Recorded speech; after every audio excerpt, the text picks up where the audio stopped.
কারণ বিশ্বনবীর একটা সুন্নত, এটা অনেক দাম। সরওয়ারে দু আলম নবীর ছোট্ট একটা সুন্নতের এত দাম। একটা ছোট্ট সুন্নতের কারণে হতে পারে নবীদের সাথে হাসর হয়ে যাবে। সুবহানাল্লাহ, আস্তে করে করেন না। একটা ছোট্ট সুন্নত ছোট নয়, একটা ছোট্ট সুন্নতের উপরে আমল করলেও এই ছোট্ট সুন্নতটা নবীর প্রেমের দলিল হইতে পারে।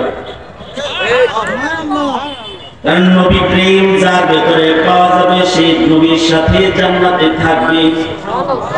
আল্লাহর রাসূল বলেন, পালা রাসূলুল্লাহ সাল্লাল্লাহু আলাইহি ওয়াসাল্লাম,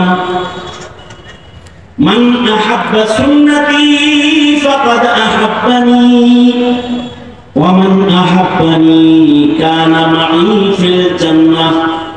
আল্লাহর রাসূল বলেন, যে আমি নবীর সুন্নতকে ভালোবাসলো সে যেন আমাকে ভালোবাসলো। সুন্নতকে ভালোবাসা এটা কেমন যেন নবীকে ভালোবাসা। আর যে সুন্নত ভালোবেসে নবীকে ভালোবাসলো, সরকার বলেন কানা মাই ফিল জান্নাহ, সে আমি নবীর সাথে জান্নাতে থাকবে। তাহলে নবীর একটা সুন্নত সমাদৃত নাকি ছেড়ে দিতে হবে? এটাকে সমাদর করতে হবে, এটার উপরে আমল করতে হবে। উম্মত থাকবে সুন্নত থাকবে না, এটা আল্লাহর পছন্দ না। উম্মত থাকবে সুন্নত থাকবে না, এটা আল্লাহর পছন্দ না। আল্লাহ তাআলা সুন্নতের মাধ্যমে উম্মতকে ক্ষমা, মাগফিরাত, দয়া, মায়া দেওয়ার ওয়াদা করেছেন।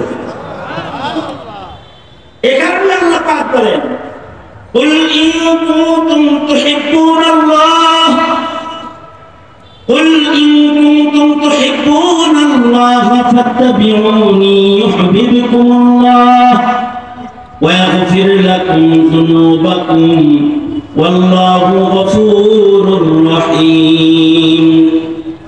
হে বন্ধু, আপনি বলে দেন, তোমরা যদি আল্লাহর ভালোবাসা চাও, আল্লাহকে যদি ভালোবাসতে চাও, তাহলে তোমরা আমি নবীর সুন্নত মানো। যদি আমার ইত্তিবা করে আমার সুন্নতের অনুসরণ তোমরা করো, তাহলে আল্লাহর ওয়াদা ইউহিব্বুকুমুল্লাহ, মহান আল্লাহ তোমাদের ভালোবাসবেন।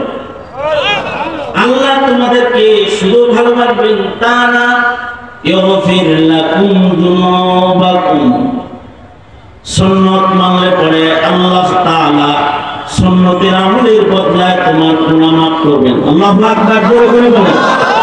তাহলে সুন্নতের মাধ্যমে শুধু আল্লাহর ভালোবাসা হয় না, ক্ষমাও হয়, মাগফিরাতও হয়, গুনাহ মাফ হয়। আল্লাহ তাআলা সুন্নতের উপর আমলকারী গুনাহ মাফ করেন।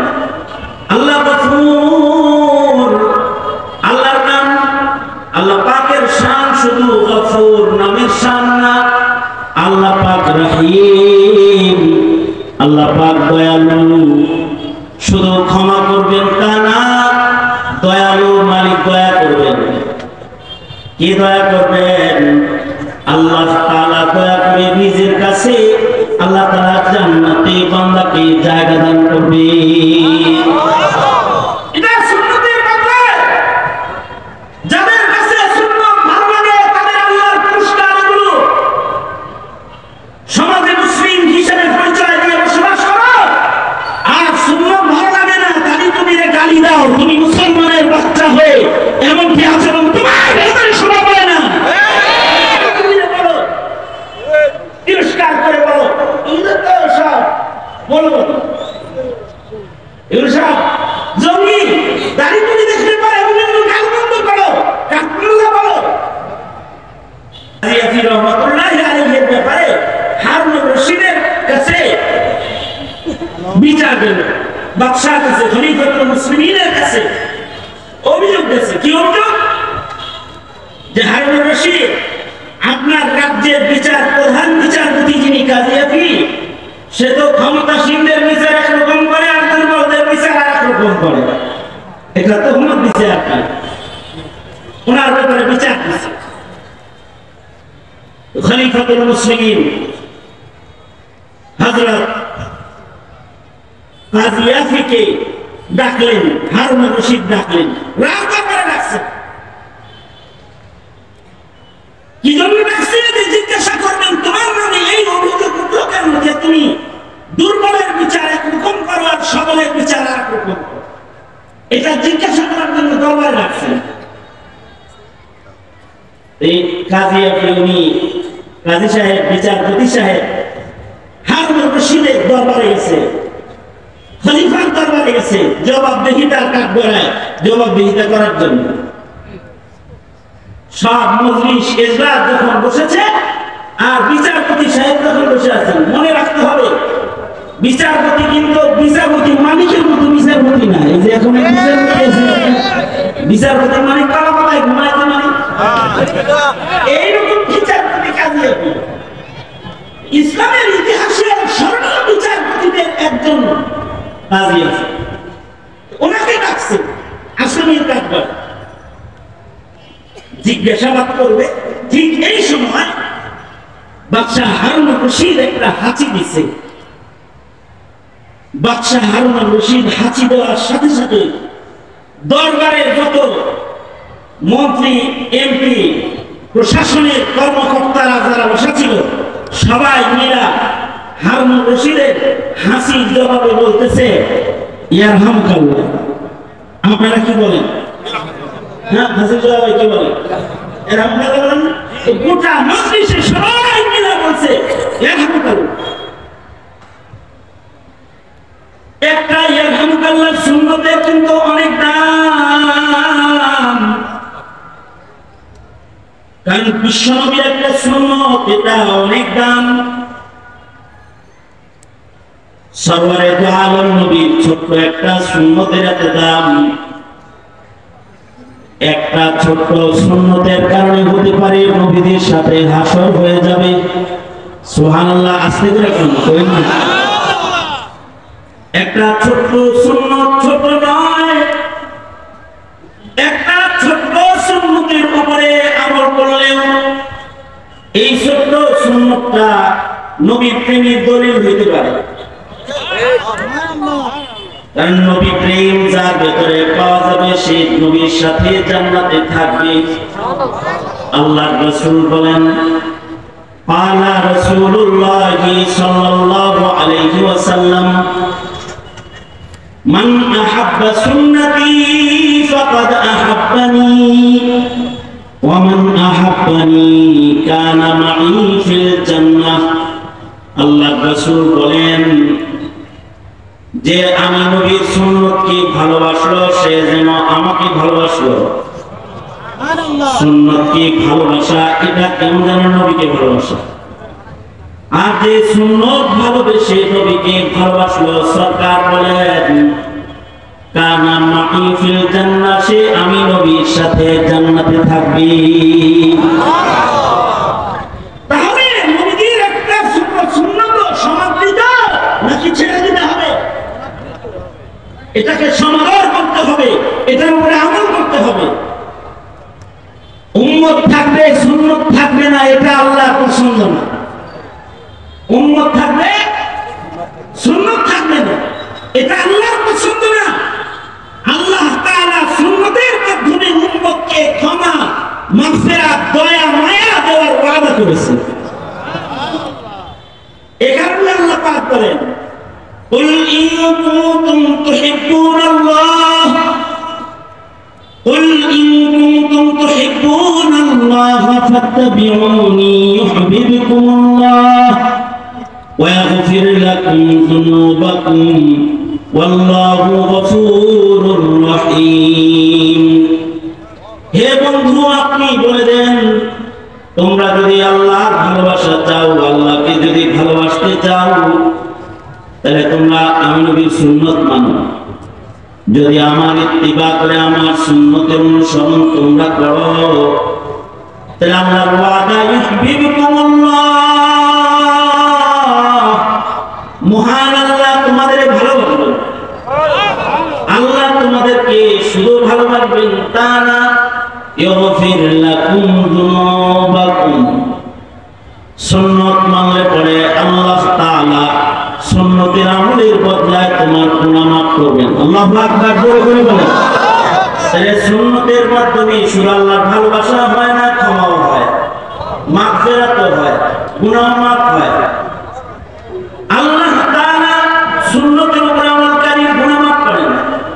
আল্লাহ গফুর, আল্লাহর নাম, আল্লাহ পাকের শান শুধু গফুর নামের শান না, আল্লাহ পাক রহিম, আল্লাহ পাক দয়ালু। শুধু ক্ষমা করবেন তা না, দয়ালু মালিক দয়া করবেন। কি দয়া করবেন? আল্লাহ তাআলা দয়া করে নিজের কাছে আল্লাহ তাআলা জান্নাতে বান্দাকে জায়গা দান করবে। এটা সুন্নতের কথা। যাদের কাছে সুন্নাত ভালো লাগে তাদের আল্লাহর পুরস্কারগুলো সমাজে মুসলিম হিসেবে পরিচয় দিয়ে বসবাস করো। আর সুন্নাত ভালো লাগে না, তাহলে তুমি গালি দাও, তুমি মুসলমানের বাচ্চা হয়ে এমন কি আচরণ তোমার ভেতরে শোনা পড়ে না? তিরস্কার করে বলো, বলো জঙ্গি দাড়ি তুমি দেখতে পারে গাল বন্ধ করো, কাকরুল্লাহ বলো। সুন্নতের আদর থাকা চাই। একটা সুন্নতের অনেক দাম, একটা আলহামদুলিল্লাহ অনেক দাম, একটা বিসমিল্লাহ অনেক দাম। যেমন যে কোনো কাজ করবে বিসমিল্লাহ তার সুন্নাত। এই যে মুখে উচ্চারণ করলো বিসমিল্লাহ, এইটা অনেক দাম। খানা খাইতেছে বিসমিল্লাহ, পোশাক করতেছে বিসমিল্লাহ, ঘরে ঢুকতেছে বিসমিল্লাহ, ঘর থেকে বের হতেছে বিসমিল্লাহ, ঘরে তালা দিতেছে বিসমিল্লাহ, চুলা ধরাইতেছে বিসমিল্লাহ। ছোট্ট সুন্নতের নাম মুখে বের করা, এইটা যদি কেউ না করে তাহলে রাসূল নারাজ হয়। শুধু বুড়ারা না করলে নারাজ হয় তা না, ছোটরা না করলে নারাজ হয়। এক ছোট্ট বাচ্চা রাসূলের সাথে বসেছে, একই দস্তরখানে খানা খাওয়ার জন্য বসছে নবীর সাথে। হাদিসে আছে ছোট্ট একটা বাচ্চা নবীর সাথে দস্তরখানে বসে খানা খেতে। আল্লাহ রাসূল সাল্লাল্লাহু আলাইহি ওয়াসাল্লামের পাশে বসে বাচ্চাটা খাবার শুরু করছে। আল্লাহ নবী খানা শুরু করার আগেই বাচ্চাটা ডানা ধরে ফেলেছে। ভেরা নবীজি বলে বলবি বিসমিল্লাহ। আল্লাহ রাসূল বলেন এই বাচ্চা খাও, আল্লাহর নামে খাও, আগে বিসমিল্লাহ বলো তারপরে খাও। আপনার আমার সন্তানদের ধরে বাবার সাথে বসে সন্তানরা খানা খেতেছে, বাবার কোনো খেয়াল নেই আমার এই সন্তানটা বিসমিল্লাহ সুন্নাত আমল করছে কি করবে, এটা খেয়াল করার মতো মেজাজ হয় হুদাই আশিকের রাসূল। নবী প্রেমী আশিকের রাসূল হিসাবে বর্ণনায় আশিকের রাসূল দাবিদার, কিন্তু সুন্নতের বালাই নাই। সন্তান পাশে খানা খাইতেছে, সুন্নতের আমল করছে কিনা দেখে নাই। কিন্তু আল্লাহর রাসূলের সামনে ছোট একটা বাচ্চা খানা খাইতেছে, নবী বাচ্চার হাত আটকাইছেন ধরে, এই খাইছ না আগে। আল্লাহর রাসূল বললেন বলবি বিসমিল্লাহ, খাও বিসমিল্লাহ বলে খাও। আল্লাহু আকবার জোরে বলে বলো বিসমিল্লাহ বলে খাও, কারণ বিসমিল্লাহ বলে খাইলে বরকত হয়, বিসমিল্লাহ বলে খাইলে খানার উপরে রহমত বর্ষণ হয়। এমনকি এক রাওয়ায়াতে আছে বিসমিল্লাহ বলে খাইলে যে খাবারটা আমি খাই বর্তনটা যেটা থাকে তার থেকে জিন্নাতরা খানা খায়, হাড্ডি যেটা এটা থেকে জিন্নাতরা খানা খায়। আল্লাহর রাসূল বলেন বিসমিল্লাহ বলে খানা খাইলে জিন্নাতদের হাড্ডির ভিতরে আল্লাহ তাআলা বরকত দান করে খাওয়ার ভিতরে। যে ঝুঁকা পানি ফেলে দিলে এর ভিতরে বরকত হয়। আল্লাহর রাসূল সাল্লাল্লাহু আলাইহি ওয়াসাল্লাম তো শুধু মানুষের নবী না, জিনদের নবী। মক্কাতুল মুকাররমাতে আল্লাহর রাসূলের কাছে দুইবার জিন্নাতরা এসে দল ধরে কালেমা পড়ে মুসলমান হয়েছে। সূরা জিন নাযিল হয়েছে জিনদের কর্মকাণ্ডের স্মরণে। জিন্নাতরা নবীজির কোরআনে কারীমের তিলাওয়াত শুনে মুসলমান হয়ে গেছে। এক জিন নবীজিকে বলে কি, এরপর মদিনাতুল মুনাওয়ারাতে আল্লাহর রাসূল সাল্লাল্লাহু আলাইহি ওয়াসাল্লাম আপনারা তো আপনি কোরবানি ক্ষমা করে আনছেন না।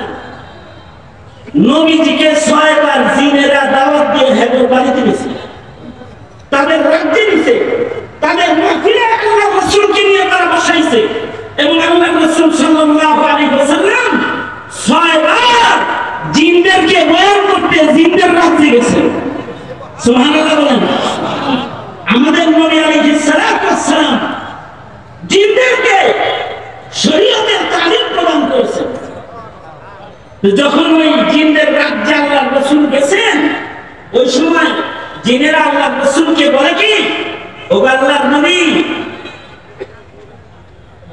আপনার উম্মতেরা যে খানা খায় তাদেরকে বিসমিল্লাহ বলতে বললেন, বিসমিল্লাহ বলে খানা খাওয়ার ব্যাপারে আরো বেশি উৎসাহ দিন। কারণ কি? মুহাদ্দিসিন বলেন কারণ হলো মানুষের খাবারের যে ঝুঁকাগুলো আছে এগুলোর থেকে জিনেরা খাদ্য গ্রহণ করে। অর্থাৎ আপনি আমি হাড্ডি চিবায় যে হাড্ডিটা ফেলে দেই, এই হাড্ডিটা যত্রতত্র না ফেলে সুন্দর জায়গায় ফেলার নির্দেশ। কারণ হলো এই হাড্ডির উপরে যখন জিনের নজর পড়ে আল্লাহ তাআলা এই হাড্ডিটাকে আবার গোশতের দ্বারায় আল্লাহ তাআলা হৃষ্টপুষ্ট করে তার খাবার হিসেবে তার সাথে পেশ করে। এর থেকে তারা খাবার খায়। অর্থাৎ বান্দা যখন বিসমিল্লাহ বলে খায় তখন এই হাড্ডির থেকে তারা খাবারের স্বাদ বেশি পায়, মজা বেশি পায়। বিসমিল্লাহ বলে খানা খাইলে পরে খাবারের উপরে রহমত বর্ষণ হয়। আর যারা খানা খাওয়ার সময় ছোট্ট সুন্নত বিসমিল্লাহ বলে না, তাদের খাদ্যের উপরে রহমত বর্ষণ হয় না।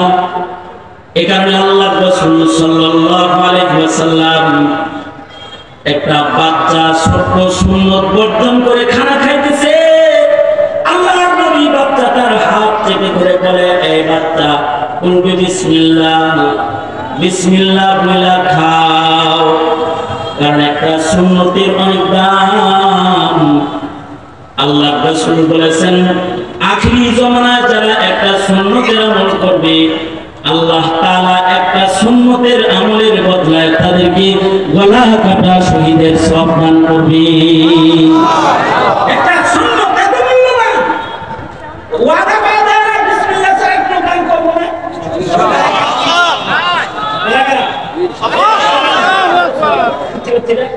হ্যাঁ সোজা ইয়া আল্লাহ, মানে আওয়াজ করে বলেন ইয়া আল্লাহ, ওয়াদা করে দিছি বিসমিল্লাহ সুন্নাহ ইচ্ছাকৃত আর কখনো ছাড়বো না।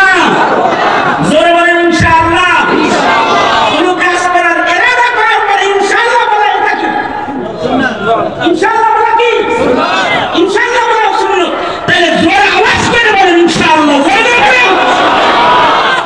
তাহলে ছোট ছোট সুন্নাহ বিসমিল্লাহ, আলহামদুলিল্লাহ, ইনশাআল্লাহ, ইয়ারহামুকাল্লাহ এগুলো কিন্তু এক একটা জবরদস্ত সুন্নাহ। এই একটা সুন্নতের উপরে আমল করে যুগশ্রেষ্ঠ মুহাদ্দিস আল্লাহর জান্নাত পেয়েছেন। এক মুহাদ্দিস ইন্তেকাল করেছেন, তো তাকে স্বপ্নে দেখে যে সে আল্লাহর জান্নাতে গিয়ে গেল। হায় হায়, আপনারা তো আল্লাহ জান্নাত দিয়েছে, অনেক আমল করছেন, আপনার আমলগুলো কবুল হয়েছে না? একটা ইয়ারহামুকাল্লাহর কারণে কবুল হয়েছে, একটা ইয়ারহামুকাল্লাহর বদলায় জান্নাত পাইছি। কেমনি? নদীর পাড়ে দাঁড়ায় ছিলাম, নদীর মাঝখানে একজন হাঁচি দিয়া বলছে আলহামদুলিল্লাহ। উজান বাতাসে দাঁড়ায় ছিলাম, আমি যদি এখান থেকে ইয়ারহামুকাল্লাহ বলি হাঁচি দাতা শুনবে না। এজন্য 2 টাকা দিয়ে নাও ভাড়া করে পানির ভেতরে যায় নদীর মাঝখানে ভাসমান নৌকায় হাঁচি দাতা আল্লাহর বান্দার আলহামদুলিল্লাহ এর জবাবে কাছে যেয়ে বলছিলাম ইয়ারহামুকাল্লাহ। এই যে নবীদের একটা সুন্নাত 2 টাকা দিয়ে কিনছিলাম, এই 2 টাকার বদলায় আল্লাহ তাআলা আমার কাছে আল্লাহর জান্নাত বিক্রি করে ফেলেছে। একটা সুন্নতের কারণে আল্লাহ তাআলা কখনো কখনো বান্দাকে আল্লাহর জান্নাত দান করে। সুতরাং ইয়ারহামুকাল্লাহর সুন্নতের দাম আছে না নাই? আমরা তো হাজি দিয়ে আলহামদুলিল্লাহ বলি না, আলহামদুলিল্লাহ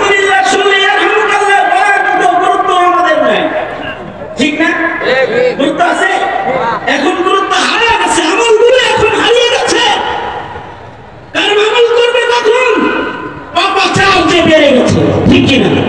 গুনাহ বেড়ে গেছে, পাপ বেড়ে গেছে, আমল হারায় গেছে। হারুন রশিদের দরবারে বাদশা হারুন রশিদ যখন বলেছে হাঁচি দিচ্ছে একটা, আর রাজ দরবারে যারা আছে সবাই বলছে কি আলহামদুলিল্লাহ, কিন্তু একজন আলহামদুলিল্লাহ বলে না। কাজী সাহেব, বিচারপতি সাহেব আলহামদুলিল্লাহ বলেন। হারুন রশিদের মনে সন্দেহ, এর ভিতরে তো আমার ত্রুটি আছে, গো এটা আমার ত্রুটি আছে, সবাই আল্লাহ বলল, হেদি বলল না, বিচার দিতে আসছে একটা যৌক্তিকতা আছে তাইলে। সাথে সাথে ভাবলেন বিচারের জিজ্ঞাসাবাদ করে করবনি, আগে জিগাইয়া হামুকাল্লাহ বলবো না। হারুন রশিদ বলে, কাজী, বিচারপতি ইমাম ইয়াফি রহমাতুল্লাহ আলাইহি বলতেছে, আরে তুমি হামুকাল্লাহ বলবো না কেন? হামুকাল্লাহ কেন উচ্চারণ হলো না? তো কাজী সাহেব, আপনি তো আলহামদুলিল্লাহ বলেন না, আপনি হাঁচি দিয়ে আলহামদুলিল্লাহ তো বলেন না। হ্যাঁ আলহামদুলিল্লাহ,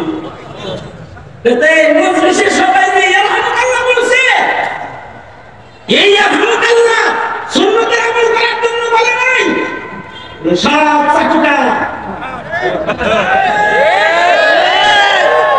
এখন প্রশ্ন হল, হারুন রশিদের যুগে গুলি করে পুলিশ মানুষ মারত না, হারুন রশিদের যুগে মিথ্যা মামলা দিয়ে আলমকে জেলখানায় বন্দী করে রাখত না, জুলুম করে কাউকে ফাঁসির রশিদে ঝুলিয়ে দিত না। হারুন রশিদের যুগে এমন প্রকাশ্য জুলুমের আর অত্যাচারের রাজ কায়েম হয় নাই। ওই সময় শুধুই মাত্র খলিফাতুল মুসলিমিনের চেয়ারের প্রভাবে যদি সবাই মিলে চাটুকার হয়ে যায়, তাইলে 16 বছর বন্দুকের মালের মাথায় বিগত সরকারের কত চাটুকার দেওয়া হয়েছিল। কিন্তু যারা কাজী ইয়াফির মতো ইলমি দ্বীনের আহার, তারা চাটুকারি করে নাই। তারা মুখের উপর বলতেছে, আপনি তো আলহামদুলিল্লাহ বলেন না, আলহামদুলিল্লাহ কোন কি? ঠিকই তো, আমরা আলহামদুলিল্লাহ বলি নাই। হারুন রশিদ বলে, কাজী মুর্তজা বিচারপতিকে সসম্মানে বাড়িতে ফিরে দিয়ে আসুন, একে আর কোন জিজ্ঞাসাবাদ করা চলে না। কারণ যে বিচারপতি একটা সুন্নত আমল সুন্নতের খেলাফ করে না,